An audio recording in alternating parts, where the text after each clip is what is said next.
Yegor Chinakhov keeps on improving with the Blue Jackets, but is he doing it fast enough? We're discussing that on today's Locked On Blue Jackets.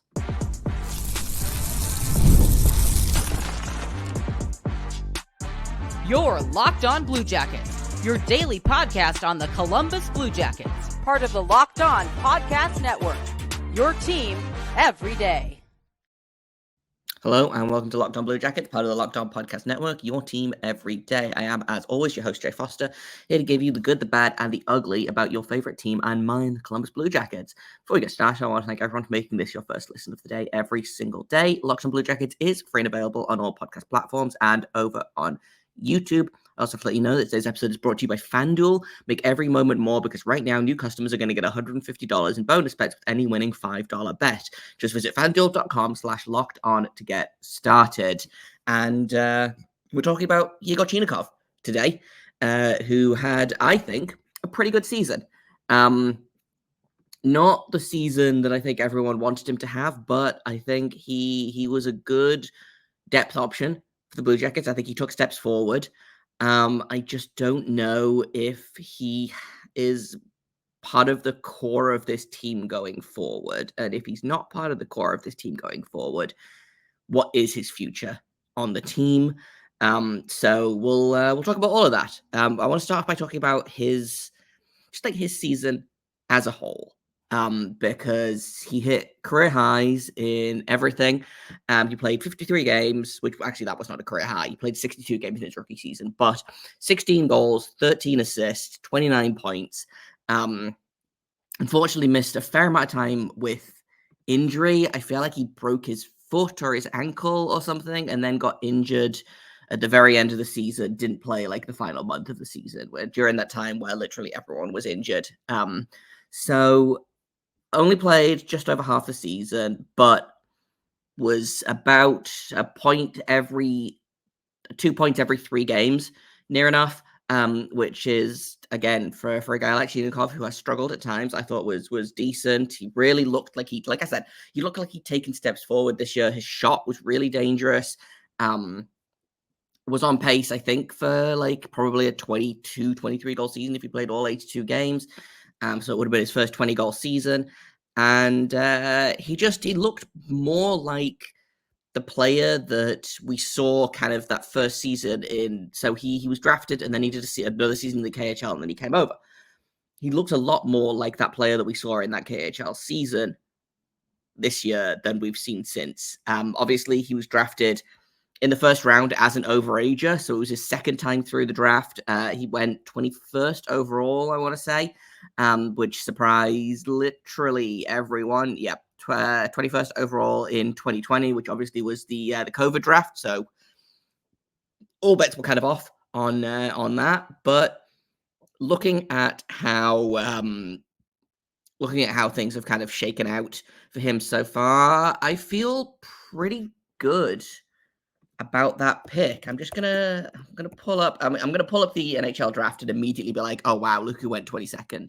I don't think I will, but this was a really weird draft. Like, I'm looking at guys that went in the back half of the second round, and the back half of the first round, excuse me. There's no one here that I'm like, wow, I really wish we had him instead of Chinakhov. Like, when you get into the second round, there's a couple of guys there. There's guys like Brock Faber, who I like a lot.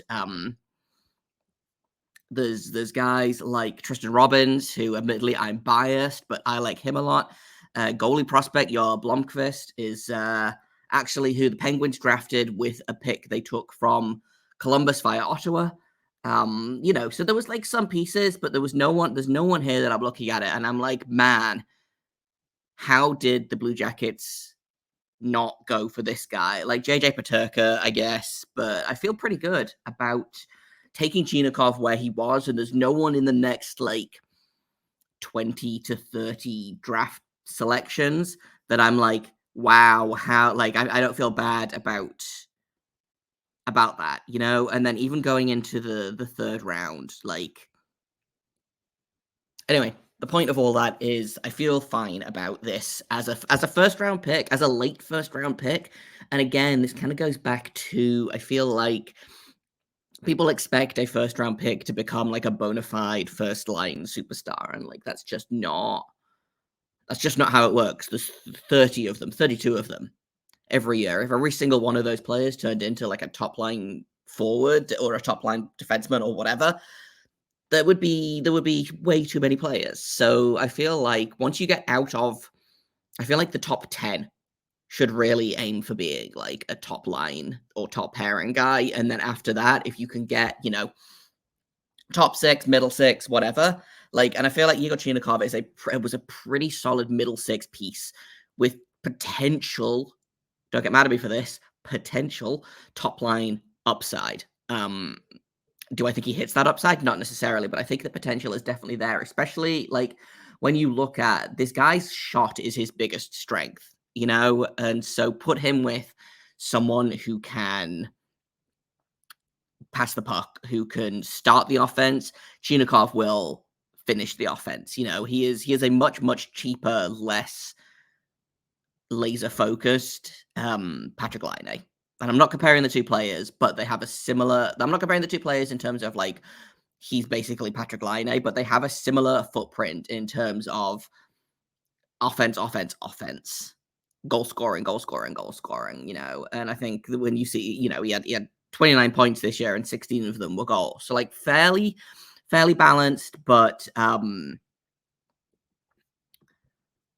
he's definitely a guy that leans more on his shot. If I'm looking at, he had 110 shots this year, so he's averaging over 2 shots a game, which honestly doesn't sound like a lot, but for the Blue Jackets is probably quite a lot. Looking at stat-wise, he was of guys that played about the same amount of time as him. So that's Boone Jenner, who played 58, Adam Fantilli, who played 49, then Chinakhov at 53. He is third. So Fantilli had 5 more shots than him. Boone Jenner had about 45 more shots than him while playing again in 5 more games. So like on this team where, guys, the Blue Jackets were averaging like 22, 23 shots a game, they were not getting a lot of shots in.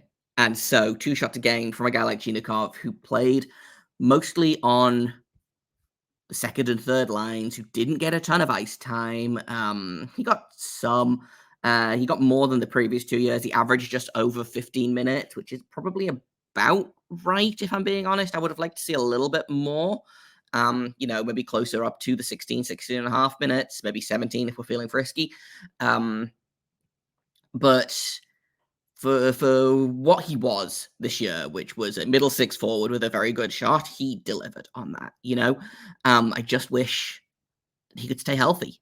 And that's not, I don't think he's like injury prone or anything, but the fact of the matter is, his rookie season, he played 62 games. Last year, he only played 30 games.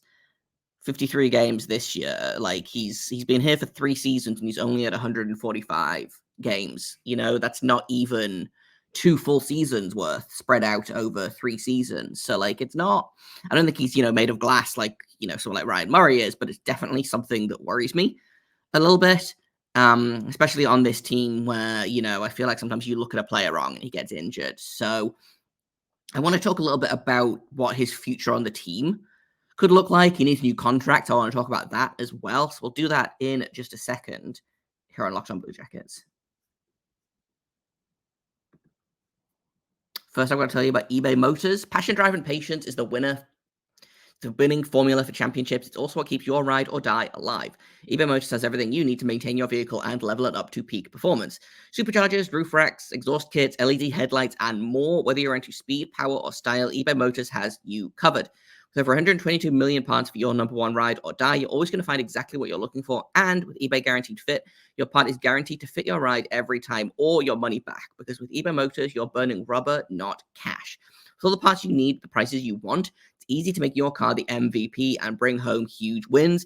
Keep your ride or die alive at ebaymotors.com. Eligible items only. Exclusions apply. eBay Guaranteed Fit only available to U.S. customers. Welcome back to Locked On Blue Jackets. Thanks for making us your first listen of the day. We're talking all about Yegor Chinakhov. We've talked a little bit about what I liked about his season, and now, unfortunately, we need to talk about like what his future on the team looks like, because he is stuck in that like weird space of I don't necessarily think the Blue Jackets should trade him.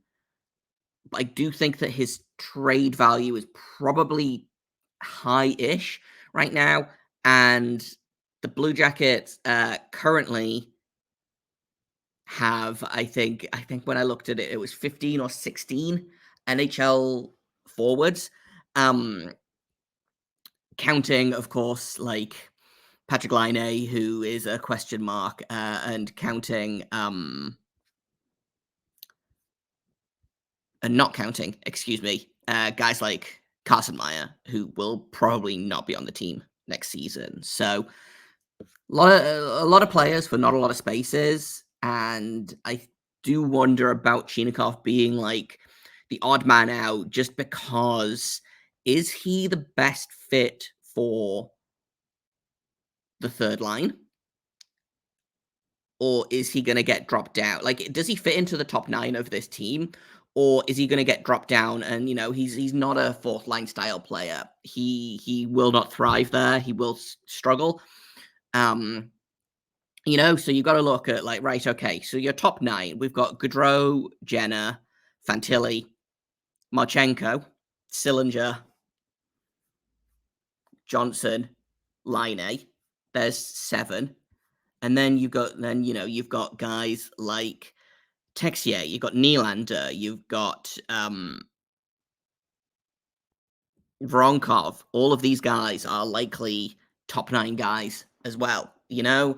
And it feels a little bit like not giving up on Chinakhov necessarily, but it feels like he might kind of be the odd man out, might be the guy that is going to be a trade piece. He does need a new contract, so that's obviously a big question mark, and I'm sure Don Waddell is working hard on the new contract, based on just how friggin' many of them he has to get through and prepare for the draft and everything. So I suspect we'll not see anything for a while, but I could see, you know, maybe the week or so before the draft, I could see contract extensions starting to trickle out, depending again on who he's focusing on, which for my money is not going to be Yegor Chinakhov. Not that he's not going to focus on him, but he's not going to be a priority in the way that like Kirill Marchenko and Ken Johnson and Cole Sillinger are. You know, I think Chinakhov probably lands 4th or 5th in the line for RFAs to re-sign. You know, your opinion may vary on whether he's more or less important than a guy like Alex Nylander, who obviously came in and really blew the Blue Jackets away at the end of the season. But that to me feels like, okay, maybe he's a priority just because they can sign him to, you know, $900K for a year and go, you know, or $1 million for a year and go.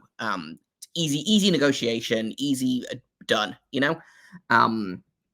Something to note with Chinakhov is that he's not eligible for arbitration, so he kind of has to decide, is he going to sign his qualifying offer, or is he going to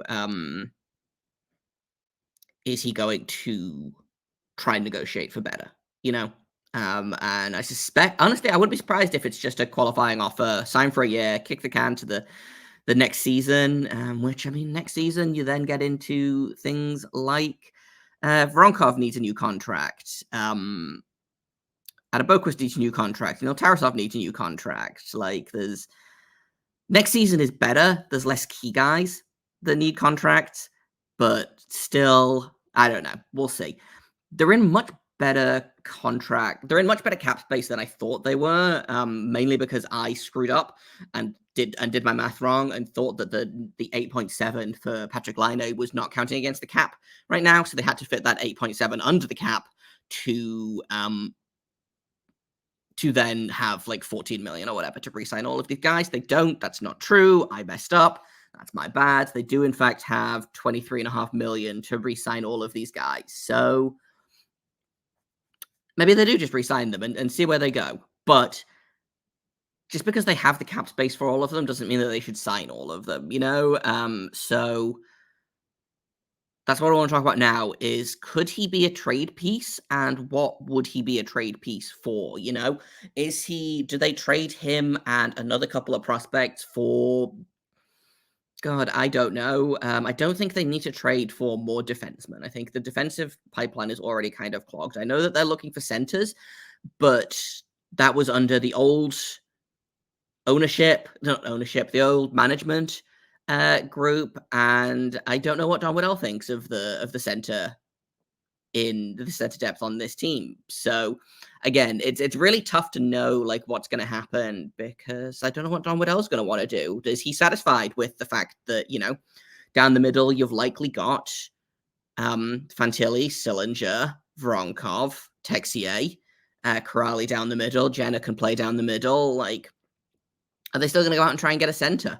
Are they going to include Chinakhov kind of as a sweetener for a trade, like getting rid of the Provorov contract? If they can like add a prospect in with that, do they then not have to retain any money? If they trade a prospect with Elvis, are they not going to have to retain money, or are they going to have to retain less money? Like, that's kind of the deal that I can see for Chinakhov. Is I don't think he gets traded on his own, but I could see them sending him as a sweetener. He's kind of a B tier level player. You know, I don't think he moves the needle much on his own, but you know, if you get rid of Elvis, take not a similarly bad contract, but maybe a more expensive contract for less time, or a cheaper contract for more time, and then send Chinakhov as well to sweeten it. Maybe you don't have to retain on Elvis. Maybe you can get away with that. I don't know. I still don't know if Elvis gets traded. I still think he's on the team in October, but who knows? Who can say? I would like them to keep Yegor Chinakhov around. I do think he does fit into my top 9, which I think probably, let's see if I can puzzle this out. But I think top line, like for me anyway, and something you should try is Gaudreau, Fantilli, Brindley. And then your second line will have Sillinger, Johnson, Laine. And then your third line, the Russian line, maybe Voronkov, Chinakhov, Marchenko. And then that's your fourth line. I would honestly go with, you know, they have Kuraly under contract for a year. They've got Mathieu Olivier under contract for a year. Then you've got Texier as well. And like, that might be my top 12, but obviously like guys, I didn't include Alex Nylander in that. I think Marchenko deserves to play higher up in the lineup than that. So, and then, you know, that's not counting what they do in the draft. I don't think that they draft anyone who's ready to step into the NHL out of camp next season, but you never know. So I guess it kind of boils down to like, guys, like, does Brindley go to the AHL for some seasoning? Like, potentially, yes. Is Laine on the team? Potentially. Do they re-sign Nylander? Do they re-sign Texier? Like, there's, again, lots and lots of moving parts, and it's so tough to predict what's going to happen. But, like, my knee-jerk reaction, I think, is Chinakhov gets his qualifying offer. He signs that. I know there was some muttering earlier in the season that he was unhappy in Columbus. I know that there's a Twitter account. I can't remember what the Twitter handle is right now, but they've been tweeting a lot about the Matvei Michkov stuff over the past couple of weeks. And they tweeted, I think they literally just tweeted Yegor Chinakhov, #CBJ, and then the eyes emoji, the double eyes emoji. As if like, hey, something's happening here. But then they followed that up by saying, well, he's a Russian player without a contract. Of course, there's going to be rumblings. So like, I wonder if it's, you know, it's not impossible to think that he goes back to the KHL. I don't like it's not likely. I don't think. But I know that there was like rumors in, you know, it was around about the time, I think, the rumors about Voronkov came out and said that he was homesick and that he was struggling in America, and he wanted to go back home. And then, you know, everyone kind of rallied around him. And then very shortly after that, it came out that actually Chinakhov was unhappy in Columbus, and his agent was like making waves about that. And then Chinakhov's ice time went up and he stopped making waves. So I guess it depends really on if the team sees him as a future piece, then probably they will try to re-sign him. And if they don't see him as a future piece, they won't try to re-sign him. That's kind of that. Again, it's weird for a new GM. I can't decide whether it's better, like for a new GM to come in and be like, right, I've got fresh eyes. I'm going to look at the tape from all of these guys and make my decision based on that, or if it would have been better for not a long time GM, but this is a lot of contracts for a new GM or a new to us GM that needs to be signed. So I can't decide if it would have been better to have all of these contracts done, not necessarily by Yarmo, because I know that people are kind of tired of Yarmo, and I'm not suggesting that he would be better at signing these contracts, but he does know these players, So we'll see how that goes. It's either going to be fresh eyes or it's going to be doesn't know enough about the player, and I can't decide which way that's going to go. So I'm really interested in what these contracts are going to look like. Specifically, I think, especially Chinakhov's, because he's the one that I'm most unsure about in terms of what his new contract is going to look like. But I suspect he'll get his qualifying offer and then he'll sign that. And then again, they'll kick the can down the road to next season and it'll be a problem for future Don Waddell. We're going to finish off with a quick roundup of Memorial Cup, and the Monsters are unfortunately being Hershey bad. So we're going to talk about those things in the next segment. So we'll do that in just a second here on Locked On Blue Jackets. First, I've got to tell you about FanDuel, because it's winner take all time in the NBA and the NHL right now, and FanDuel is giving you a shot to bring home a big win of your own. Right now, new customers are going to get $150 in bonus bets with any winning $5 bet. It's $150 to bet on spreads, money line, player props, and more. Literally, okay, here's what you do. You go in, you find the heaviest possible favorite that you can. You put $5 on it. If it wins, even if it's, the odds are even, you get your $5 back and you get $150 in bonus bets. And you can spend those on literally anything you want. It doesn't have to be NHL or NBA. Literally anything on FanDuel, you can spend that bonus money on. Just visit FanDuel.com/lockedon. Make every playoff shot count. FanDuel is America's #1 sportsbook. Welcome back to Locked On Blue Jackets. We talked about Yegor Chinakhov, and now we're just going to check in on the Blue Jackets franchise playoff stuff. So what that means is we're going to check in with the Monsters, who are unfortunately down 2-0 against the Hershey Bears, which is not necessarily surprising, being that the Hershey Bears are just an absolute monster team. It is annoying. The Monsters, came back to force overtime twice. First time they were down 4-2. They scored 2 goals in the last 90 seconds to force overtime. Hershey finished it in overtime. Game 2, Cleveland came back from 2-1 down, scored again in the last minute of regulation to take it to overtime, and then Hershey finished it in overtime. So 2 really close games. Interesting to see what happens when Hershey comes to Cleveland, which game 1 is tomorrow at 7 p.m. Eastern. It's getting tense. This is the first time that the Monsters have lost back-to-back games in these playoffs. It's the first time that they've lost since game 1 of the playoffs. They lost the first game against the Belleville Senators and then won the next 6 games in a row, 3 against Belleville, and then they swept Syracuse.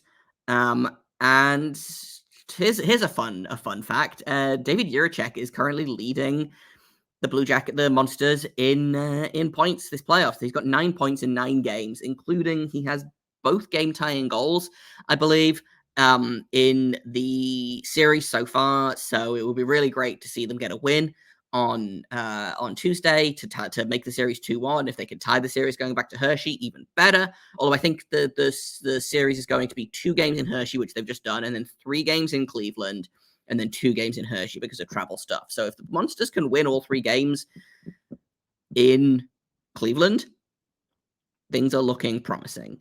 Obviously, it's very, very early. The Hershey Bears are a very good team. They haven't lost back-to-back games all season, but it is far from over for the Monsters. They've been right in these games. It's been, 1-goal games. So hopefully they manage to not necessarily steal a win, but hopefully they manage to even the score a little bit in the next couple of games. And then in terms of the Memorial Cup, which was last week. The Moose Jaw Warriors made it to the semi-final and then lost to the Saginaw Spirit. Denton Matejchuk had 7 points in 4 games. Martin Reshavi, I believe, had a goal and an assist in 4 games. Denton Matejchuk will now be heading to Cleveland to start his pro career. He'll be joining them. I think he arrived yesterday or today, so he might not be in the lineup tomorrow, but look for him to maybe get into the lineup further down the line, especially the Monsters kind of beat up on defense right now. And then Saginaw Spirit with Nolan Lalonde went to the final to play the London Knights with Max McHugh and went ahead and won it. So that's fun because everyone thought that the London Knights were this kind of unstoppable juggernaut, and they were, in fact, a very stoppable juggernaut. So Max McHugh does not win the Memorial Cup. He's also headed to Cleveland. Probably not as soon as Matejchuk. I think he's probably taken a couple of days off, and he'll be heading down to Cleveland, although it's less far for him to go. Like, London is much closer than Moose Jaw to Cleveland, but the Monsters are going to be getting reinforcements in the form of a forward and a defenseman. And then Nolan Lalonde gets to win the Memorial Cup. So that's, again, extremely fun and good. In terms of Max McHugh, I want to see what his scoring was like in the Memorial Cup, because Max McHugh actually he had 3 assists in 4 games. So, like, not groundbreaking, not terrible. We'll see how he does. Again, if he gets to do a game, he might not. But he'll likely be a monster next year. So this is probably going to be a good chance for the head coach, Trent Vogelhuber, to get a good look at both of these guys. And it gives Matejchuk a little bit of pro experience before he goes home, trains for the summer, and then comes back to try and make the Blue Jackets in October. That's all I've got for you today.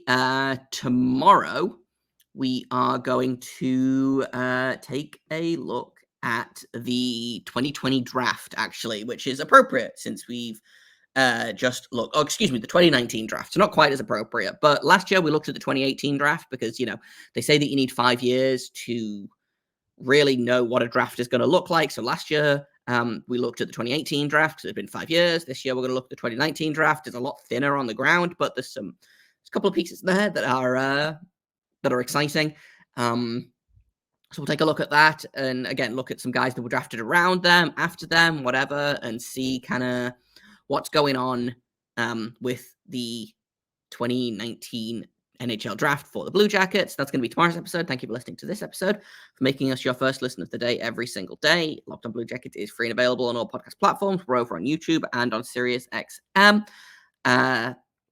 You can find me on Twitter at _Jacob Foster, JAKOBFORSTER. You can find the show at LO_Blue Jackets. If you have comments, questions, criticisms, you can email me at lockedonbluejackets@gmail.com. Thank you once again for listening, and until tomorrow, make sure you stay locked on.